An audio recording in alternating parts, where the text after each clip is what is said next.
What a day.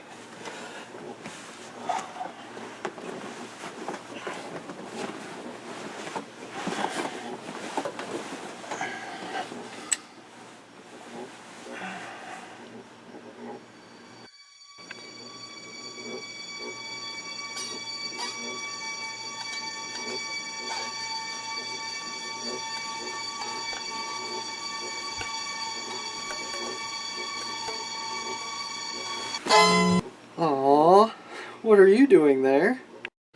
Well, that's not exactly a reaction you expected, now is it? Hello, my name is Chris Rex, and I've spent my life studying all kinds of snakes and their venoms. Even though people often assume that the snake seen in movies crawling under the sheets is venomous or out to kill you, this is frequently not the case. For example, let's take a closer look at the snake you just saw. This is actually a ball python, a non-venomous species of snake which uses constriction as a way of subduing its prey. She'll basically wrap around an animal and squeeze the life out of it before consuming it. Now, some creatures use venom as well as constriction, but as far as the animals that just use constriction, we refer to those as constrictors. Some people that own constrictors as pets feel that watching a live mouse be constricted to death is animal cruelty, preferring instead to buy frozen mice to satisfy their pet's carnivorous appetite. Now, many of those same people also believe that mouse traps and poison baits are humane choices of killing or euthanizing mice. Constriction, however, is actually more painless and merciful than most other methods of euthanization, since the mouse quickly goes into shock, becomes unconscious, and feels very little pain until it either suffocates or its heart stops. So on one hand, you have snakes constricting mice to death in a minute.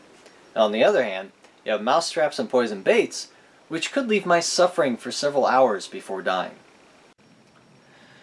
As opposed to the constrictors, venomous snakes inject a chemical cocktail, which we call venom, into their prey in order to weaken them, thus giving snakes a better opportunity to swallow them.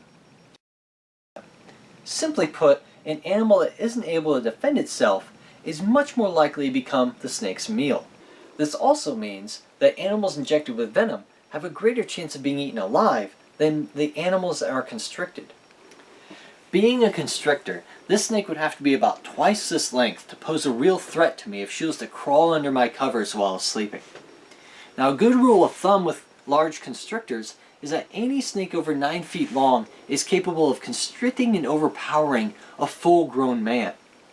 Now, even though this snake will continue growing throughout her life, she's only a 5-foot ball python right now, and that's just about as big as she'll ever get. So that makes her a great choice for a pet snake that doesn't grow large enough to imperil my life. This snake's name is Mel, and she's been my pet for the past 13 years. Now, since these guys can live to be about 40 years old, she's not even middle-aged yet. But she has joined me on a number of my adventures, educating people at various local schools and state parks about snakes. So I now invite you to join us as we embark on an adventure exploring the mysteries of her scaly relatives around the world. Some people that own constrictors have no clue what they're doing. Stop it! I gotta bounce! I'm all cold! Cold. Whew.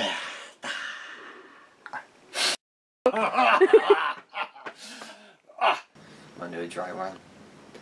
Dry run.